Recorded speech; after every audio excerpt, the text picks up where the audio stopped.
Hello students, இந்த வீடியோவானது தமிழ்நாடு சமச்சீர் கல்வி 10வது வகுப்பு மாணவர்களுக்காக உருவாக்கப்படுகிறது.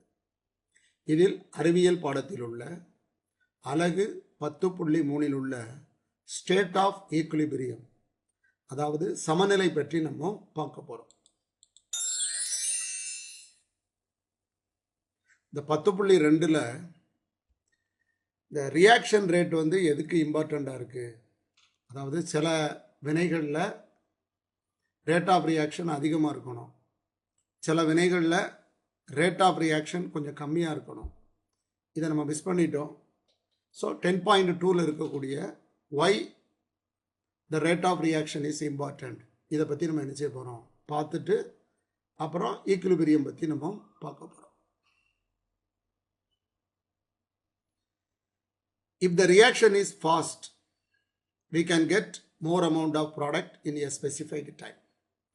அதாவது ஒரு வேதிவினையானது வேகமாக நடந்துச்சுன்னா குறிப்பிட்ட நேரத்தில் நமக்கு ப்ராடக்ட் கிடைச்சிரும். இப்போ பாருங்களேன், இந்த ரியாக்ஷன் பற்றி ஏற்கனவே நம்ம டிஸ்கஸ் பண்ணியிருக்கோம். இது பொட்டாசியம் குளோரைட். இதை நீங்கள் ஹீட் பண்ணிங்கன்னா பொட்டாசியம் குளோரைடும் ஆக்சிஜனும் கிடைக்கும். இப்போ ஒரு கெமிஸ்ட், ஒரு வேதியியலாளருக்கு பொட்டாசியம் குளோரைடு தேவை. அவருக்கு பொட்டாசியம் குளோரைடு இருக்குது. அதாவது பொட்டாசியம் குளோரேட், இது பொட்டாசியம் குளோரைடு. ஸோ அவருக்கு பொட்டாசியம் குளோரைடு தேவை. அப்போது இந்த பொட்டாசியம் குளோரேட்டை அவர் ஹீட் பண்ணுவார். ஹீட் பண்ணும்போது பொட்டாசியம் குளோரைடும் ஆக்சிஜனும் கிடைக்கும். இந்த ரேட் ஆஃப் ரியாக்ஷன் ரொம்ப ஸ்லோவாக நடக்கும். ஸோ அவருக்கு இந்த வினையானது சீக்கிரத்தில் முடிக்கணும். எல்லாரும் நம்ம ஒரு ரியாக்ஷன் நடந்துச்சுன்னா சீக்கிரம் முடியணும் அப்படின்னு தான் நினைப்போம். அதனால் இப்போ மேங்கனீஸ் டை ஆக்சைடு அப்படிங்கிற ஒரு கேட்டலிஸ்ட்டை அவர் ஆட் பண்ணுறாரு. ஆட் பண்ணும்போது இந்த ரியாக்ஷன் ஃபாஸ்ட்டாக நடந்துடும். ஸோ இந்த சில இடங்களில் ரேட் ஆஃப் ரியாக்ஷன் ஃபாஸ்ட்டாக நடக்கணும், சில இடங்களில் ரியாக்ஷன் குறைவாக நடக்கணும். அதுக்கு தக்கன கெமிஸ்ட், அதாவது இந்த வேதியியலாளர்கள் என்ன செய்வாங்கன்னா சில பொருட்களை ஆட் பண்ணுவாங்க. இப்போ இந்த ரேட் ஆஃப் ரியாக்ஷன் அதிகமாக நடப்பதற்காக மேங்கனீஸ் டை ஆக்சைடு அப்படிங்கிற ஒரு கேட்டலிஸ்ட்டை இவங்க ஆட் பண்ணுறாங்க. ஸோ இதை ஆட் பண்ணும் பொழுது ஒரு குறிப்பிட்ட நேரத்தில் ப்ராடக்ட் நமக்கு என்ன செய்கிறது, அதிக ப்ராடக்ட் கிடைக்குது. A chemist increases the rate of reaction to get more yield of the product. இப்போ இந்த ப்ராடக்ட் நிறைய வேணும்னு வச்சுக்கோங்களேன், அதாவது ஒரு குறைந்த நேரத்தில் நிறைய வேணும். அதுக்காக இந்த ரேட் ஆஃப் ரியாக்ஷனை இன்க்ரீஸ் பண்ணுறதுக்காக அவங்க மேங்கனீஸ் டை ஆக்சைடு அப்படிங்கிற ஒரு கேட்டலிஸ்ட்டை போட்டு இந்த ரேட் ஆஃப் ரியாக்ஷனை அதிகரிக்கிறாங்க. அப்போது ஒரு குறிப்பிட்ட டயத்தில் இந்த ப்ராடக்ட் என்ன செய்யும், அதிக அளவு கிடைக்கும். சில சமயங்களில் இந்த ரேட் ஆஃப் ரியாக்ஷனை குறைக்க வேண்டிய சூழ்நிலைகள் ஏற்படலாம். A food processor slows down the reaction to prevent food spoiling. இப்போ பாருங்கள், கடைகளில் இந்த மாதிரி ஊறுகாய் கிடைக்கும், பிக்கிள்ஸ் அப்படின்னு நம்ம சொல்லுவோம். இந்த ஊறுகாய் அல்லது இந்த மாதிரி ஃபுட் ப்ராடக்ட் இருக்கும். இந்த ஃபுட் ப்ராடக்ட் டீகம்போஸ் ஆகிடக்கூடாது, கெட்டு போயிடக்கூடாது. அப்போ இந்த ரேட் ஆஃப் டீகம்போசிஷனை குறைக்கிறதுக்காக வினிகர் அப்படின்னு ஒரு பொருளை என்ன செய்வாங்க, ஆட் பண்ணுவாங்க. நம்ம ஊறுகாய் வாங்குறோம்னு வச்சுக்கோங்களேன், இப்போ கம்பெனியில் ப்ரிப்பேர் பண்ணி கடைக்கு வர்றதுக்கு ஒரு வாரம் ஆயிரும். நம்ம கடையிலேருந்து வாங்குறதுக்கு ஒரு வாரம் ஆகலாம். திரும்ப நம்ம வாங்கிட்டு போய் 10 நாள் ஊறுகாயை யூஸ் பண்ணுவோம். ஸோ அந்த ஃபுட் ப்ராடக்ட்டு கெட்டு போயிடக்கூடாது. அப்படி அதாவது டீகம்போசிஷன் ரியாக்ஷனுடைய ரேட், அந்த வேகத்தை குறைக்கணும். அதுக்காக நம்ம என்ன செய்கிறோம், இதில் வினிகர் அப்படின்னு ஒன்று ஆட் பண்ணுவாங்க. இந்த வினிகர் என்ன செய்யும்னா இதில் உள்ள உணவுப் பொருட்கள் கெடாமல் பாதுகாக்கும்.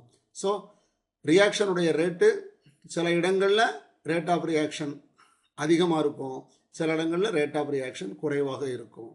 இது 3 மார்க்லேயும் உங்களுக்கு 3 மார்க் கிடையாது, 2 மார்க்கில் இந்த கேள்விகள் என்ன செய்யலாம், கேட்கலாம். அடுத்த ஒரு ரியாக்ஷன் பாருங்கள். இதில் கால்சியம் கார்பனேட் ஆனது டீகம்போஸ் ஆகி கால்சியம் ஆக்சைடும் கார்பனேட்டும் கிடைக்குது. இதில் இந்த ஆரோ எதை காட்டுது, இந்த ஆரோ என்பது இந்த டபுள் ஆரோ. இது பாருங்கள், ஹெட்டு வலது பக்கமாக இருக்குது, இந்த ஆரோவினுடைய ஹெட் வந்து இடது பக்கமாக இருக்குது. So it indicates that it is a reversible reaction. So இந்த அம்புக்குறி எதை காட்டுது? இது ஒரு ரிவர்சிபிள் ரியாக்ஷனுங்கிறத காட்டுது. இதில் அந்த கால்சியம் கார்பனேட் ஆனது கால்சியம் ஆக்சைடாகவும் கார்பன் டை ஆக்சைடாகவும் மாறுறது ஃபார்வர்ட் ரியாக்ஷன். பழையபடி இந்த கால்சியம் ஆக்சைடும் கார்பன் டை ஆக்சைடும் ஒன்றா சேர்ந்து கால்சியம் கார்பனேட் உருவாகிறது பேக்வேர்டு ரியாக்ஷன். ஸோ இந்த வினையானது, இந்த ரியாக்ஷன் வந்து ஒரு க்ளோஸ்டு வெசல், அதாவது ஒரு மூடிய பாத்திரத்தில் நடந்ததுன்னா இதில் கெமிக்கல் ஈக்குலிபிரியம் கிடைக்கும். If the reaction takes place in a closed vessel, it reaches chemical equilibrium. இந்த வினையானது ஒரு மூடிய கலனில் நடைபெற்றால் உங்களுக்கு கெமிக்கல் ஈக்குலிபிரியம் கிடைக்கும். முதல்ல என்ன சொல்லுதாங்கன்னா, இது ரியாக்டன்ட். இந்த கால்சியம் கார்பனேட் என்பது reactant, calcium oxide carbon di oxide என்பது ப்ராடக்ட். முதல்ல இந்த ரியாக்டண்டோட கான்சன்ட்ரேஷன் அதிகமாக இருக்கும். ஸோ வந்து இந்த ஃபார்வர்டு ரியாக்ஷனுடைய வேகம் அதிகமாக இருக்கும். கொஞ்ச நேரத்தில், அந்த ரியாக்ஷன் ஆரம்பித்து கொஞ்ச நேரத்தில் இந்த கான்சன்ட்ரேஷன் ஆஃப் த ரியாக்டன்ட், அதாவது கால்சியம் கார்பனேட்டோட கான்சன்ட்ரேஷன் குறைஞ்சிக்கிட்டே வரும். இந்த ப்ராடக்டோட கான்சன்ட்ரேஷன் கூடிக்கிட்டே வரும். இப்போ இந்த ரேட் ஆஃப் ரியாக்ஷன் வந்து directly proportional to the concentration. இதனுடைய செறிவை பொறுத்து தான் ரேட் ஆஃப் ரியாக்ஷன் இருக்குது. அதனால் இந்த ரியாக்டன்ட் குறைய குறைய இந்த ரேட் ஆஃப் ஃபார்வர்டு ரியாக்ஷன் என்ன செய்யும்? குறைஞ்சிக்கிட்டே வரும். அதே நேரத்தில் இங்கே ப்ராடக்ட் கூடிக்கிட்டே இருக்கிறதுனால இந்த rate of backward reaction increase ஆகும். ஸோ இதில் என்ன சொல்கிறாங்கன்னா, கால்சியம் கார்பனேட் ஆனது கால்சியம் ஆக்சைடாகவும் கார்பன் டை ஆக்சைடாகவும் பிரிகிறது ஃபார்வர்டு ரியாக்ஷன். இந்த கால்சியம் ஆக்சைடானது கார்பன் டை ஆக்சைடு கூட சேர்ந்து மீண்டும் கால்சியம் கார்பனேட்டை உருவாக்குறது பேக்வேர்டு ரியாக்ஷன். ஆரம்பத்தில் ஃபார்வர்டு ரியாக்ஷனோட வேகம் அதிகமாக இருக்கும். எப்படின்னா இந்த கான்சன்ட்ரேஷன் அதிகமாக இருக்குது, இந்த ரியாக்டண்டோட கான்சன்ட்ரேஷன் அதிகமாக இருக்குது. நேரம் ஆக ஆக கால்சியம் கார்பனேட்டோட கான்சன்ட்ரேஷன் குறைஞ்சிக்கிட்டே வரும். இந்த ப்ராடக்டோட கான்சன்ட்ரேஷன் அதிகமாகிக்கிட்டே வரும். அப்போது ஃபார்வர்டு ரியாக்ஷனுடைய ரேட்டு குறைஞ்சு பேக்வேர்டு ரியாக்ஷனுடைய ரேட்டு அதிகமாகும் அப்படின்னு சொல்கிறாங்க. certain ஸ்டேஜில் the rate of forward reaction is equal to the rate of backward reaction. இந்த ஃபார்வர்டு ரியாக்ஷனுடைய வேகமும் இந்த பேக்வேர்டு ரியாக்ஷனுடைய வேகமும் சமமாயிரும் அப்படின்னு சொல்கிறாங்க. அப்போ இந்த ரெண்டு பொருளினுடைய கான்சன்ட்ரேஷன் என்ன செய்யாது? ஒரே மாதிரி இருக்கும். இந்த கான்சன்ட்ரேஷன் மாறாது. இதுக்கு பேர் தான் ஈக்குலிபிரியம் ஸ்டேட்னு சொல்கிறாங்க. அதாவது இந்த கால்சியம் கார்பனேட்டினுடைய கான்சன்ட்ரேஷனும் ப்ராடக்ட் எதெல்லாம் கால்சியம் ஆக்சைடும் கார்பன் டை ஆக்சைடு இதோட கான்சன்ட்ரேஷனும் மாறாமல் இருக்கும். எப்போ? ஃபார்வர்டு ரியாக்ஷனுடைய ரேட்டும் பேக்வேர்டு ரியாக்ஷனுடைய ரேட்டும் சமமாக இருக்கும் பொழுது இந்த ரெண்டோட கான்சன்ட்ரேஷன் மாறாமல் இருக்கும் அப்படின்னு சொல்லுதாங்க. இதுதான் ஈக்குலிபிரியம் ஸ்டேட். ஸோ ஈக்குலிபிரியம் ஸ்டேட்டில் ரெண்டு விஷயம் நீங்கள் கவனிக்கணும்.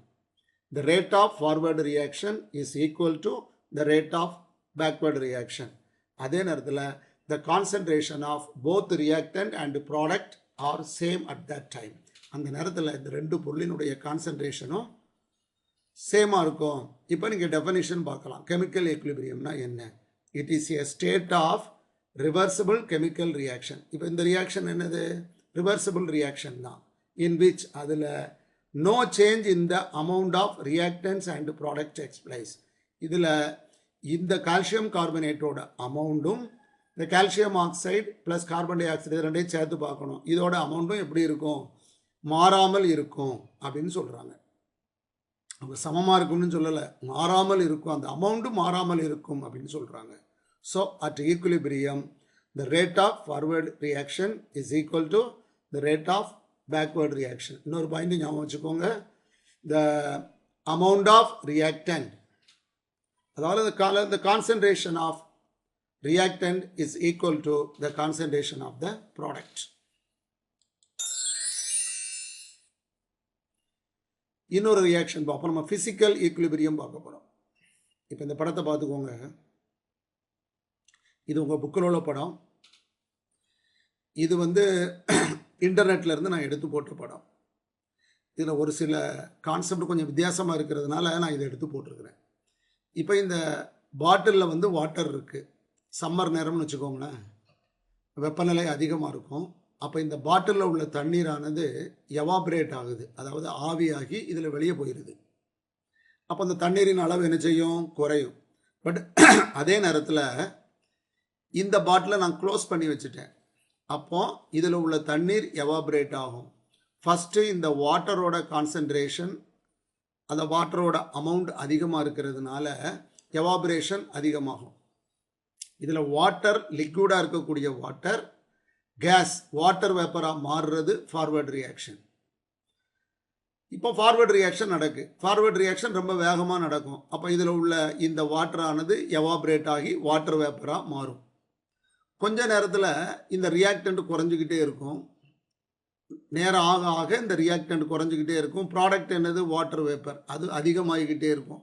அப்போ இதோட கான்சன்ட்ரேஷன் அதிகரிக்கும். இந்த வேப்பரோட வாட்டர் வேப்பரோட கான்சன்ட்ரேஷன் அதிகரிக்கும் பொழுது அது என்ன செய்யும்? பழையபடி வாட்டர் வேப்பர் கண்டன்ஸ் ஆகி பழையபடி உங்களுக்கு வந்து வாட்டரே கிடைக்கும்.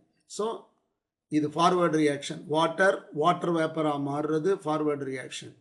இந்த வாட்டர் வேப்பர் பழையபடி கண்டன்ஸ் ஆகி வாட்டராக மாறுறது பேக்வேர்ட் ரியாக்ஷன். அதான் இது காட்டுது.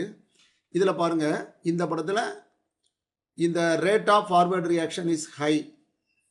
ஏன் ஹையாக இருக்குது? இதில் ரியாக்டன்ட் அதிகமாக இருக்குது. இதில் ப்ராடக்ட் ஃபஸ்ட்டு கம்மியாக இருக்கும். ப்ராடக்ட் என்னது? வாட்டர் வேப்பர் கம்மியாக இருக்கும். அப்போது இது சின்ன ஆரோ போட்டு காட்டியிருக்காங்க. உங்கள் புக்லேயும் அதை தான் காட்டியிருக்காங்க. அடுத்து ஒரு சர்டைன் ஸ்டேஜில் கொஞ்சம் நேரம் ஆன பிறகு இந்த rate of forward reaction is equal to rate of backward reaction. இந்த ரெண்டு ரியாக்ஷனும், இந்த ரேட் ஆஃப் ஃபார்வர்ட் ரியாக்ஷனும் ரேட் ஆஃப் பேக்வேர்ட் ரியாக்ஷனும் ஒரே வேகத்தில் நடக்கும். அப்படி நடக்கும் பொழுது அது ஃபிசிக்கல் ஈக்குலிபிரியத்தை எட்டிடுது, ஃபிசிக்கல் ஈக்குலிபிரியத்தை அடைஞ்சிடுது அப்படின்னு சொல்கிறாங்க. அதில் இந்த வாட்டரோட வால்யூமும் இந்த வாட்டர் வேப்பரோட வால்யூமும் ஈக்குவலாக இருக்கும். அதைத்தான் இந்த படம் போட்டு காட்டியிருக்காங்க. இந்த படத்துக்கும் இந்த படத்துக்கும் என்ன வித்தியாசம்னா, இதில் வாட்டர் லெவல் வந்து மாறவே இல்லை. வாட்டர் வந்து இவ்வளவு இருக்குன்னு வச்சுக்கோங்களேன். இது எவாபரேட் ஆகி வாட்டர் வேப்பராக மாறும்பொழுது இந்த வாட்டர் லெவல் கொஞ்சம் குறையணும். பட் உங்கள் புக்கில் ஒரே அளவு போட்டிருக்காங்க. இதில் பாருங்கள், வாட்டர் வந்து எவாபரேட் ஆகி வாட்டர் வேப்பராக மாறுது. அப்படி மாறும்பொழுது அந்த லெவல் என்ன செய்யும்? ஈக்குலிபிரியத்தை அடையும் பொழுது இந்த வாட்டர் லெவல் கொஞ்சம் குறையணும். ஏன்னா கொஞ்சம் போல் வாட்டர் எதாக மாறி இருக்கு? வாட்டர் வேப்பராக மாறி இருக்கு. அதனால் நீங்கள் படம் போடும்போது உங்கள் புக்கில் உள்ள மாதிரியே போட்டுக்கோங்க. இது வந்து since it is a physical change. அது என்ன ஃபிசிக்கல் சேஞ்ச்? வாட்டரானது ஒரு ஸ்டேட்டில் இருந்து இன்னொரு ஸ்டேட்டுக்கு போயிருக்கு. அதாவது லிக்விடிலிருந்து கேசியஸ் ஸ்டேட்டுக்கு போயிருக்கு. அதனால் இது ஃபிசிக்கல் சேஞ்ச் நடந்ததுனால இந்த ஈக்குலிபிரியத்துக்கு பேர் ஃபிசிக்கல் ஈக்குலிபிரியம் அப்படின்னு பேர். இதில் இந்த ஃபார்வர்ட் ரியாக்ஷனும் பேக்வேர்ட் ரியாக்ஷனும் தொடர்ந்து நடந்துக்கிட்டே தான் இருக்கும். பட் ஆனால் அந்த வால்யூம் என்ன செய்யும்? இந்த லிக்விடும் கேஸ் இருக்கு இல்லையா, வாட்டர் வேப்பர் லிக்விட், இதோட வால்யூம் வந்து ஈக்குலிபிரியத்துக்கு பிறகு மாறவே மாறாது. இட் ரிமைன்ஸ் கான்ஸ்டன்ட் அப்படின்னு சொல்லியிருக்காங்க.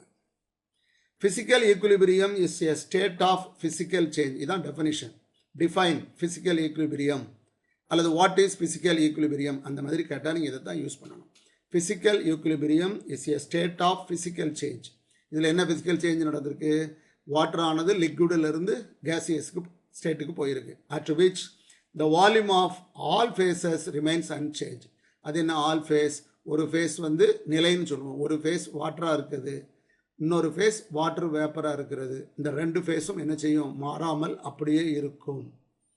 ஸோ இதில் லிக்விடானது கேசியஸாக மாறுறது எவாபரேஷன்.